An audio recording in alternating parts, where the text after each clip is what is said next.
Hello, grade 4 students. How are you doing? Welcome to the science lecture note number 7 for this semester, and this will be the last one for this semester. So, we're done talking about plants growth, plants reproduction. We're done talking about flowering plants, conifers, mosses, ferns, and fungi, and we'll start talking about animals. Which kind of animals? Vertebrates. So living things are classified into different groups. Group number 1 is for the plants. Plants such as flowering plants, conifers, ferns, mosses. The second group is for mushrooms or fungi. Fungi are not plants, don't forget that. Fungi are fungi, they have their special group. Third group of living organisms is for the animals. Last group is for us, humans. Today, we're going to talk about the organisms found in the third group, which are the animals. That's right. Scientists classified animals into two groups. Vertebrates are animals with a vertebral column. Vertebrates are called vertebrates since they have a vertebral column. But Miss Patton, what's a vertebral column? It's the backbone. Try to touch your back. You will find a line of bones in it. A vertical line of bones. This is what we call a backbone. When an animal has a backbone, we say that this animal is a vertebrate. Let's take some examples. Look at the skeleton of this fish. This fish has a line of bones. It has a backbone. So, this fish is a vertebrate.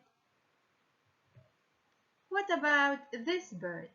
This bird has a bony skeleton. It has a skeleton made of bones. And this skeleton shows a backbone.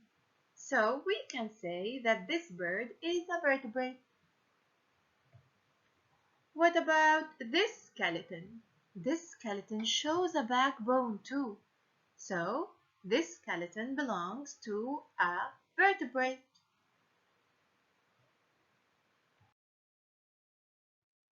Second group of animals is for invertebrates. Vertebrates have a backbone. Invertebrates do not have a backbone, such as the octopus, the snail, the jellyfish, and insects. So these animals have no bones. They don't have a backbone.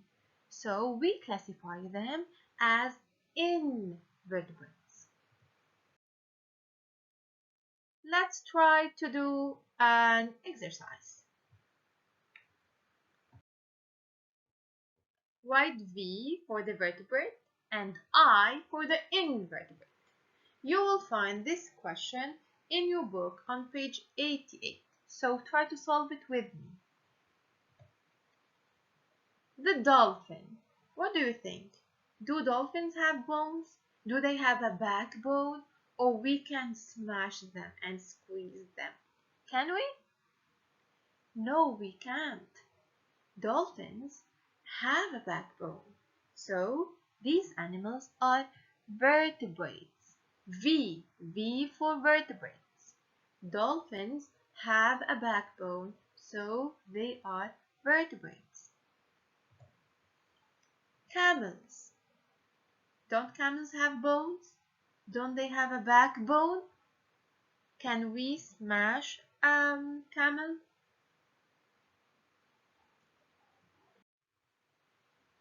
No, we can't, since camels have backbones. So, camels are vertebrates too. Lizards. Vertebrates or invertebrates? Can you smash a lizard? What do you think? Does it have a backbone? We cannot smash it, so it has bones. It has a backbone. Lizards are vertebrates too. Frogs. Frogs have a backbone, so they are vertebrates. Fish. Fish also have a bony skeleton. They have a backbone, so fish are vertebrates. Bee, the bee is an animal easy to smash, right?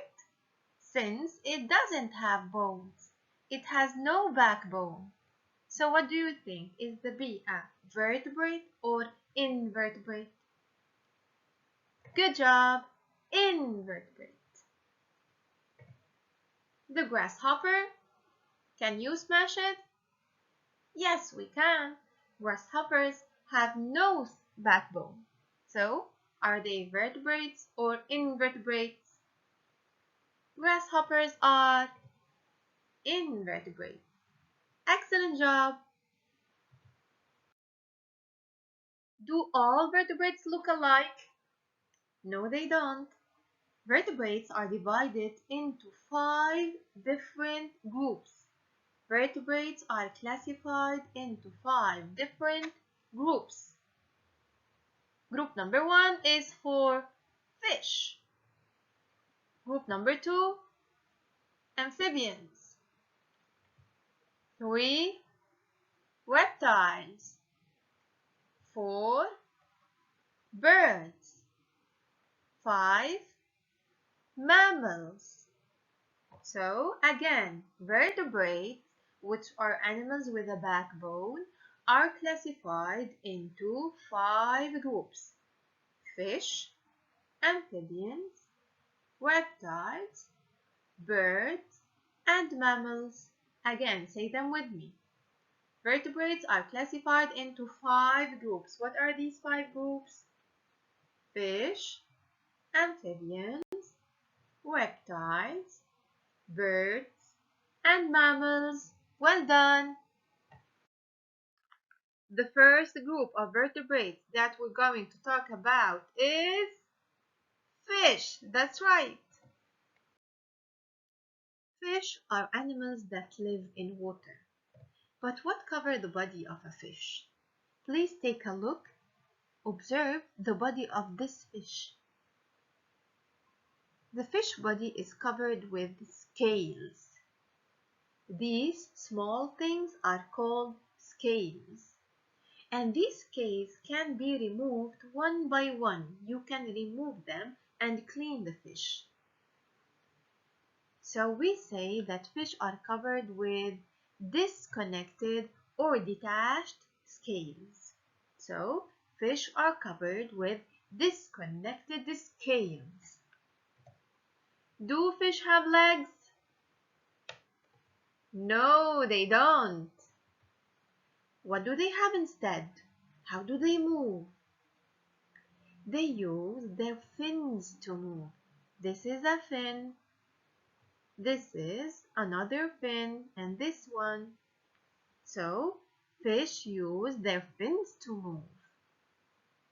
Can a fish live outside the water? No, they can't. So, do you know now what body part helps a fish swim in the water? Fish use their fins to move. This is a fin. This one too. This is another fin. And this. So fish use their fin to move, and they use their tail fin to move forward. So the tail fin and fins help fish swim in water. What do fish use to breathe? They use their gills.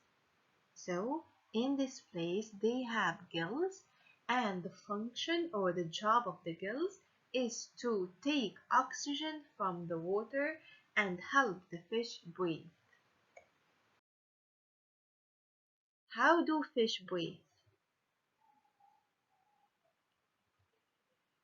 1. Water enters the fish body through the mouth. So, water enters from the mouth and it goes out through the gills opening. Here there is an opening that let water out of the fish body.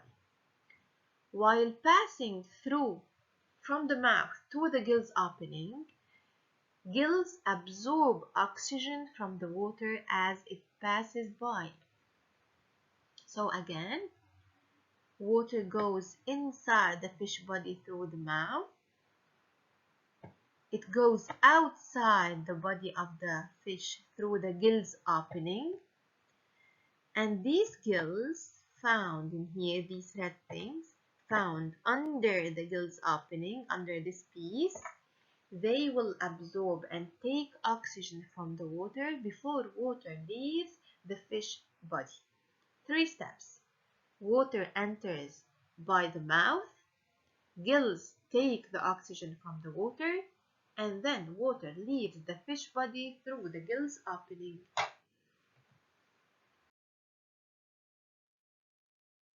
Okay, fish live in water.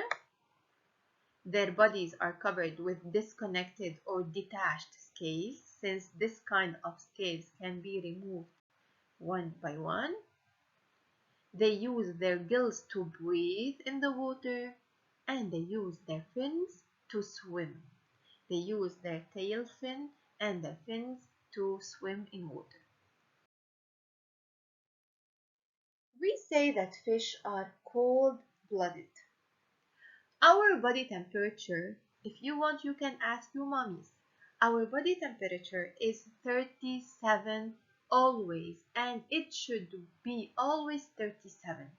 So we have a fixed body temperature, even in winter when it's too cold or in summer when it's too hot. Our body temperature is 37. It's fixed. Fish aren't like us. They don't have a fixed body temperature. Their body temperature changes according to the environment. When it's cold, their body temperature is different than when the water is warm. So they don't have a fixed body temperature, and for this reason we say that fish are cold-blooded. Fish are cold-blooded. Why do we say that fish are cold-blooded? Since they don't have a fixed body temperature, their body temperature changes according to the environment. The temperature changes according to the surrounding. Fish lay eggs to reproduce. They don't give birth, they don't bring babies, but they lay eggs. And for this reason, we call them oviparous. What do we mean by oviparous? Oviparous animals lay eggs. So, fish lay eggs, so fish are oviparous. The female, the mommy, puts her eggs in water. Fish are oviparous. Let's recap. What did we learn today? Fish live in water. Their bodies are covered with disconnected scales or detached scales. They breathe with their gills. They use their gills to breathe. They are oviparous. This means that they lay eggs. Oviparous animals lay eggs. Fish are oviparous. They use their tail fin and fins to move, and they are cold-blooded. They don't have a fixed body temperature. Their body temperature changes according to the surrounding. And we're done for today. How do we know if a given animal is a vertebrate or an invertebrate? We have to check. If this animal has a backbone or a spine or a vertebral column, so the backbone has three names: backbone, spine, vertebral column. If an animal has a backbone, a spine, or a vertebral column, we classify it as a vertebrate. Invertebrates don't have a backbone.